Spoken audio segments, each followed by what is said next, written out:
Another week, another loss for the New York Jets. This time they fall in Jacksonville 48-20 to the Jaguars. We're going to break it down. Jets, they only have three more games left to go in the season, but we're going to talk about it with the great sports reporter and anchor for New York One.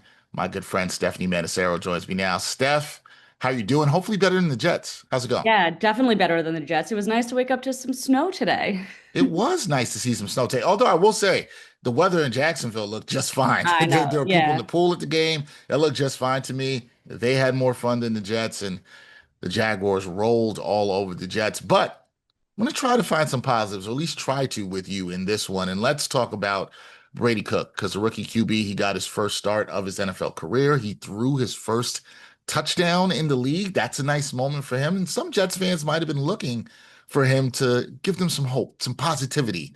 Steph, what did you make of what we saw from Cook today in his performance against the Jaguars' first NFL start? What did you make of it? There definitely was some positivity, right? I think it's kind of one of those games where you're like, all right, what are we playing for here? What are we watching for here? Let's see what this kid can do. And as a fan of the game of football, right? When you get excited for a guy like Brady Cook who's getting an opportunity to do what he did today, right? Undrafted rookie, a practice squad player who got cut in the preseason, making his first start in the NFL. And he got off to a good start. He looked better this week than last, which I think is as expected when you're not getting pulled into the game off the bench and you have a week of practice under your belt and more of a game plan catered to you. And look, the first quarter, right? 6 of 6, 51 yards, and that touchdown you mentioned. I think it was nice to see this Jets offense have a little success through the air. That was so much of the issue with Justin Fields. He wasn't really able to find that. Do I think today's performance has Jets ownership saying, like, this is the future face of our franchise? We found the quarterback that we've been looking for? Not necessarily, but did he go out there and do a decent job against a Jags defense that came into this game as the top rushing defense in the league? Yeah, he did. Yeah, I think you can take that. Yes, the Jets are still they're still out here looking for their quarterback in the future. They know they do not have that right now. On the other side of the ball, the defense, you're going to look at the score and say 48-20. Jets gave up 48 points here today to the Jags. Trevor Lawrence throws for five scores in this one. When it comes to this defense, are you surprised at how bad they've looked at times under first year head coach Aaron Glenn, who's calling card his defense? Does that surprise you more, or is it the fact that this defense, through 14 games, does not have an interception, which is more surprising? Just how terrible they've looked overall. The fact they still do have not recorded an interception this season. Which is crazy. I think it's an NFL record, right? Yeah, it is. It is wild for a team that, has lauded its defense and especially on that side of the ball. But if someone had told you that this Jets offense with Brady Cook under center was going to come in today and put up 20 points, I think you would say, okay, their defense can certainly keep them in this game. But 48 points, allowing Trevor Lawrence to throw what for like 330 yards, it's a tough spot to put any offense in, let alone a rookie quarterback, whether you're 24 or 44-year-old Philip Rivers out there, right? Like it's a tough deficit.